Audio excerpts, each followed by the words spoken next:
Hey everybody, it's Valerie with day 2 of the US and Canada portion of this virtual summit marathon. And I am super excited to have my second speaker with me today. Her name is Nancy Gilette, and she is amazing, you guys. I want to tell you a little bit about Nancy and what she's going to be talking about.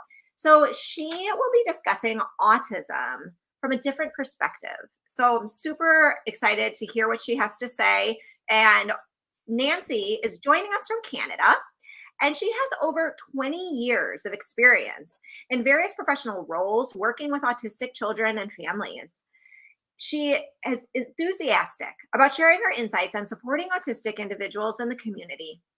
She approaches this from an empathetic and strategic RDI perspective. Passionate about bringing clarity and understanding, Nancy has instructed numerous families and professionals on implementing simple strategies to induce change and enhance learning. By shifting the perspective on autism and behavior, individuals can be empowered to witness genuine positive growth and development. Nancy guides individuals from a crisis mentality to a state of understanding and connection. She has effective strategies for supporting autistic children or teenagers in any setting. Nancy is a certified relationship development intervention consultant and has a private practice providing support to anywhere in North America. So thank you so much for joining us today, Nancy. It's an absolute pleasure. Thank you. I'm so honored to be here and to talk about something that's so close to my heart, which is autism. As you mentioned, been working with families and children, teens, adults with the diagnosis of autism and other diagnoses as well. And I have learned so much throughout the 20 years and have seen the consistent changes and evolving of what autism means and the supports and the awareness that we're having. And it's really exciting because we want to be curious about what does autism really mean. Throughout the last couple decades, what we looked at autism was primarily behavioral, right? And so we saw, maybe limited eye contact, maybe we saw some stimming, maybe we saw some unexpected behaviors, difficulty with children regulating their emotions. So we saw all these things. And we started providing a treatment to help redirect some of these behaviors. And so this was kind of my introduction to autism. But what I continually saw was that the behaviors still were being presented, but maybe in a different way. So maybe a child didn't hit somebody in the moment, but maybe as an adult, their choice was then isolation and pulling back from engagements. But there was still an underlying cause of why these were still happening.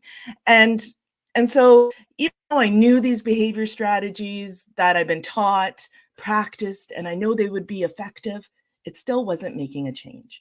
So I wanted to know more, right? And so then I started digging deeper. And there is a different perspective, which is so exciting to me because autism isn't going anywhere. We're seeing an increase of tripled numbers increasing in both Canada and in the States. We are knowing that probably about 1 in 3 will be diagnosed with some sort of neurodivergent brain, right? Including ADHD, OCD, whatever other diagnoses is happening. We're increasing diagnoses. So we know people need support. We know these children need support. We know that 70 to 80% of individuals who have a diagnosis of autism will experience mental health challenges. That's a significant amount of people, right? We know that the rates of autism in females is increasing. And so we know this is happening, but we still don't know what to do.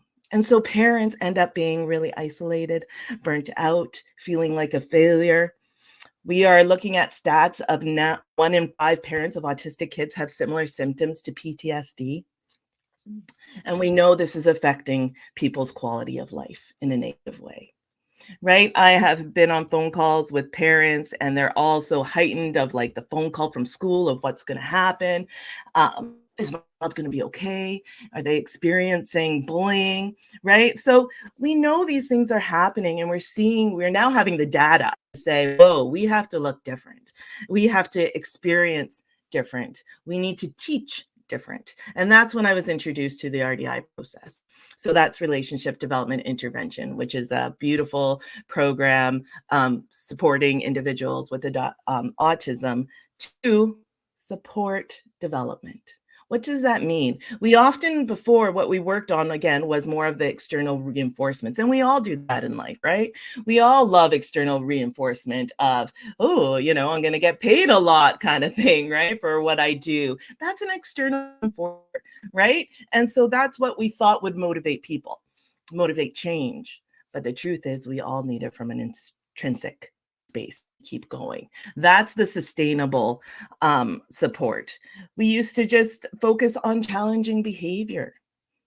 Right? So meaning that we would be supporting an individual when a difficult moment happened. And then all of a sudden we are providing all these supports based on negative behavior. So we were so focused on behavior. We were focused on compliance, right? Let's be honest. I'm a parent too. And what I would love more than anything is just for children to follow my direction. Yeah. The beautiful thing about autism is they're saying, no, that doesn't work for me, but this is another way that works for me. And so we as caregivers, parents, you just want compliance, follow the direction. But what we know really supports children is understanding relationship and the value to help, teach, learn, sustain, support, all those beautiful things. Right? And again, it's all was based on reactive approaches. When I look at RDI and what I've learned, what we know is behavior is a symptom of something that's not working. And so when we look at it that way, what we're understanding, and this is consistent among all autism brains, is that the growth-seeking mindset hasn't developed. And what that means is that the world is a scary place. The world is overwhelming. The world is dynamic. It changes moment to moment based on the people we're engaging with, based on the different environments that we're in, right? And so when your growth-seeking environment your growth-seeking mindset hasn't developed, you don't want to explore and experience different things. It doesn't feel good in my body. It puts my body and brain at a heightened state for reaction. And this is what we see as an RDI, is to know that this is not the missing, but the piece that we need to support, the piece that we need to focus on. Because when we have difficulty with growth-seeking mindsets, we have difficulty with experience sharing. What does that look like, right? We see this with younger children, that this is when we see the behaviors of kids not pointing, when kids aren't doing eye contact, when it feels like a child's ignoring you, right? That's experience sharing. The child doesn't understand, why does it matter for me and you to be engaged, right? So experience sharing is an obstacle. Personal agency is an obstacle, right? So a lot of kiddos that I have the pleasure with working with, both children, teens, is one of the things that families often tell me is, hygiene, basic hygiene is a real significant challenge. Again, we don't understand. The individual may not understand the why, but they come from a place like, well, if you can do something for me, my need is met. Right? If it's an unpreferred, I'm like, yeah, taking a shower seems like too much work in this moment right now.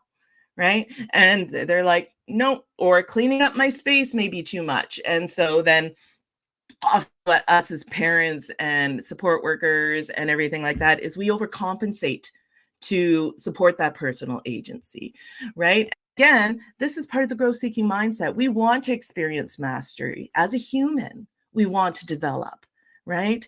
And so these are aspects of the growth-seeking mindset that isn't developed. And there's like so much more. And the beautiful thing is there's loads of research that support this.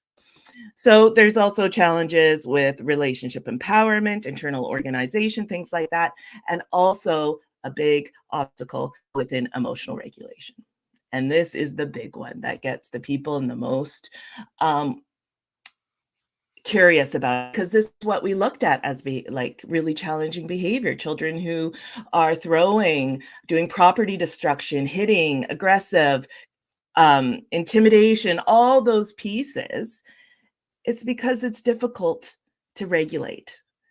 And the world alone is very difficult to regulate ourselves. But if we don't have the personal supports to help us, then we wouldn't maybe do the best job either in regulating our own emotions. And so when we don't have, or an underdeveloped growth-seeking mindset, our dynamic intelligence isn't developed. And dynamic intelligence is what we need. Why? Because our lives are messy, ever-changing. They happen at the same time. It happens surprising. It's imperfect. It's emotional, and it's relative. So when we think about every single engagement, it changes all the time. And so what we used to think with autism brains is, provide routine, and that will keep an individual regulated. Well, no, that doesn't work. Why? Because that's impossible. Because the world changes all the time, right? Even from a developmental of who you are 5 changes when you are 10. When I was 20 versus who I am now in my 40s, totally different. We are evolving. That's a dynamic process. And what a beautiful thing that life does for us, right? And so when I look at a new perspective in supporting autism, I'm looking at initially, behavior is communication. I need to understand the behavior, what's going on. And there's, all sorts of different processes to support that. It's so important to remember when we have challenging behavior, it's a symptom of something that's not working for the individual. It's not something that they're intentionally meaning to be hurtful or anything. We know this. You can go back in science.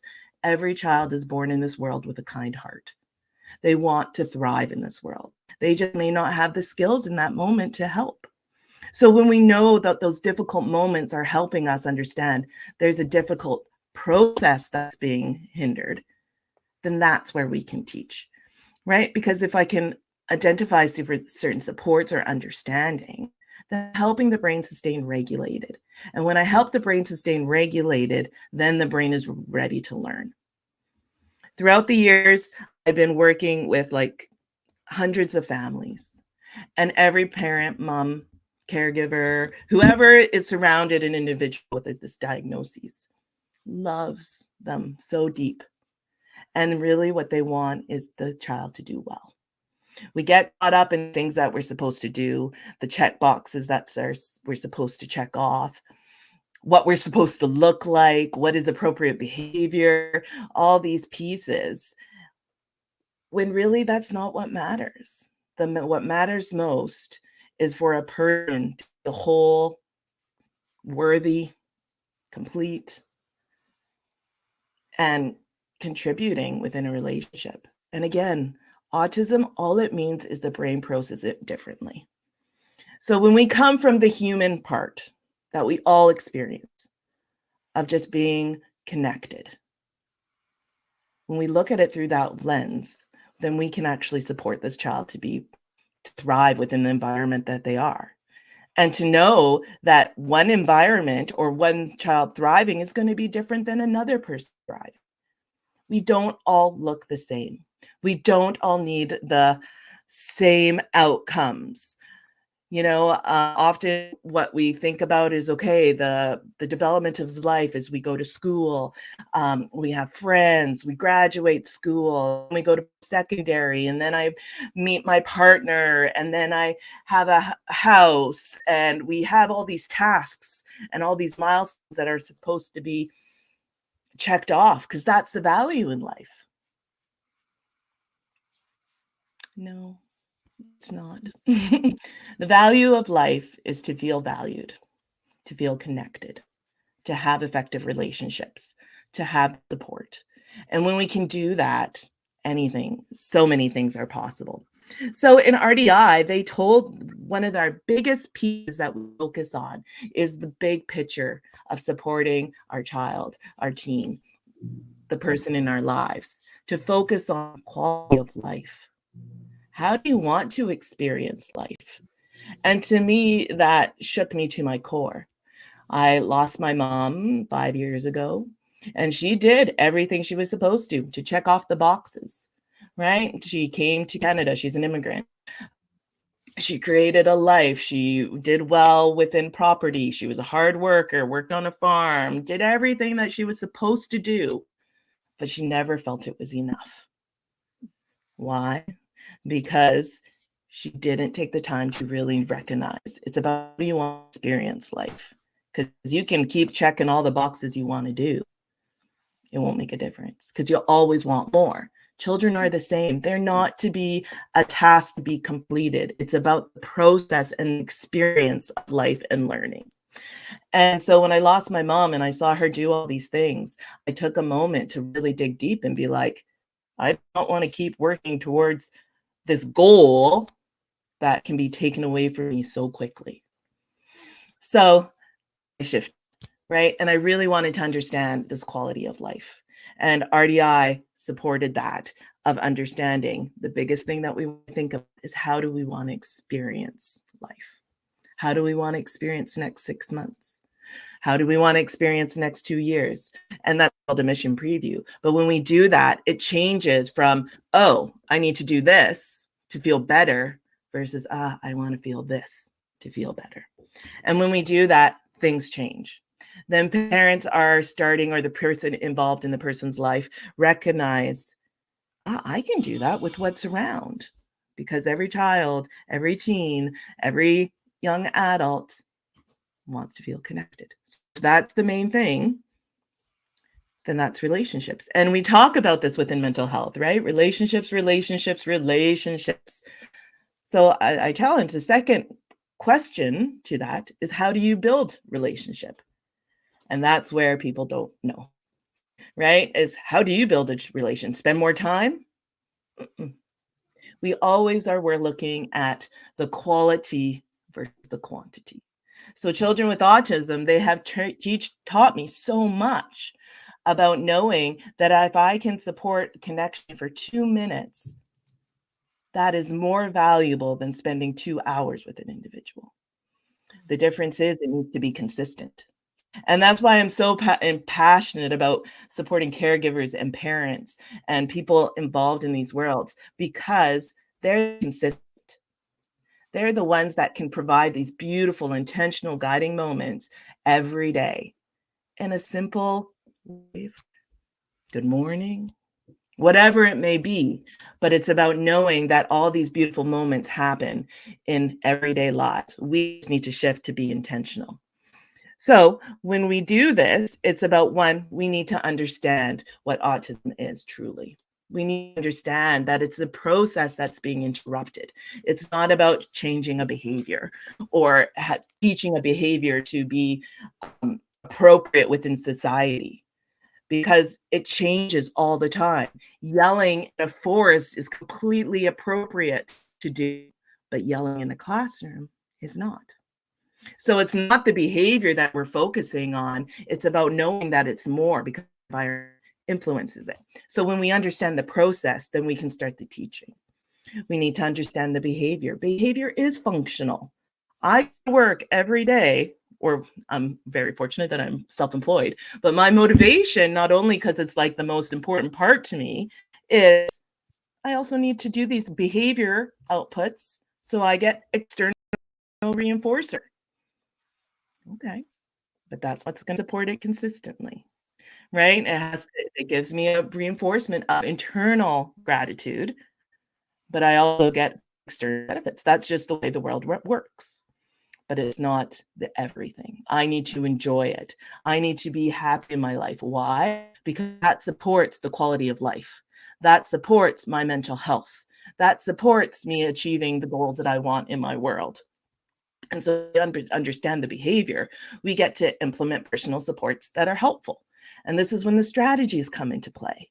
We often implement strategies in response to the challenging behavior. But what I want to encourage is we're implementing strategies to help be proactive. So I know a child is having difficulty with transitions. I'm going to be using a visual timer to help the child transition in a calm way. Why? Because the brain is not able to stop and shift direction. It needs time to process that. So when I can offer those little shifts in engagement or giving those personal supports, well, I'm supporting the brain to be calm so it can learn, oh, I can shift from one to another, easy peasy. Versus when we look at the process that it's the internal organization process is really impacted in autism brain, well, be heightened. So then we get behavior. And then we're responding to the behavior when we could have been like, oh, let's just put a visual timer for a minute. Game changer.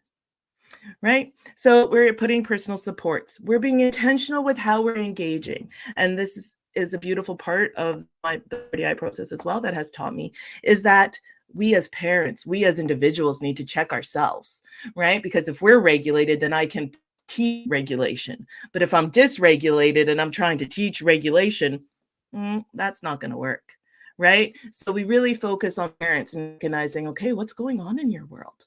Why? Because you need to be regulated before we can even expect on supporting a child to learn. And again, it's just honoring who we are as parents, as caregivers. We want to give everything to the people we love in our world, but we can't come from an empty cup, right? And so then we talk about that.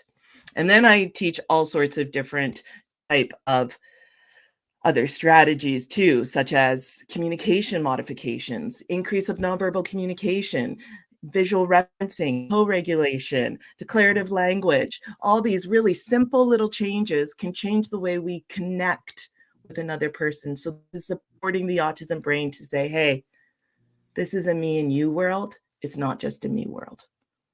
And how can we support that continually to support mental health? Because when we feel alone and isolated, there is nothing more than an individual wants than to be understood and connected and accepted for who they are. With my own battle of mental health, I've had to heal a lot in understanding where the triggers were. You know, I know that I have a neurodiverse brain in some way. Why? Because I've created a world that works for me. I am able to work from an environment that is comfortable, it suits who I am, and also being available for my family, which was really important to me. I am not an individual who can do the 8 to 5 hustle bustle and then parent in a regulated way. I tried that. I also have a diagnosis of Crohn's. So meaning I had to create a life that works for me. And the RDI process and look at autism and what I've learned from autism, it's about creating a life, a quality of life that I want to experience. So that means meaningful employment, meaningful relationships, that I'm an effective parent. Because when we can support our children, we can support the future. And I think that it's time for us to shift when we get these diagnoses. It's just a mindful thing is, oh, we get to do things different. And that challenges everything in society, which is hard.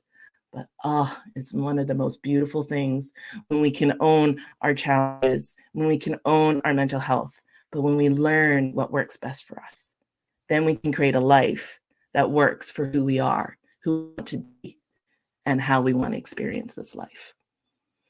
And so with that, I encourage people to look at autism in a different light, because these beautiful, beautiful brains are changing the world. And the parents who have them are lucky enough to have, yes, it's stressful. Yes, it's hard, but life is stressful. Life is hard, but it's about the perspective of what you want to follow to create the life you want. And I'll wrap it up like that.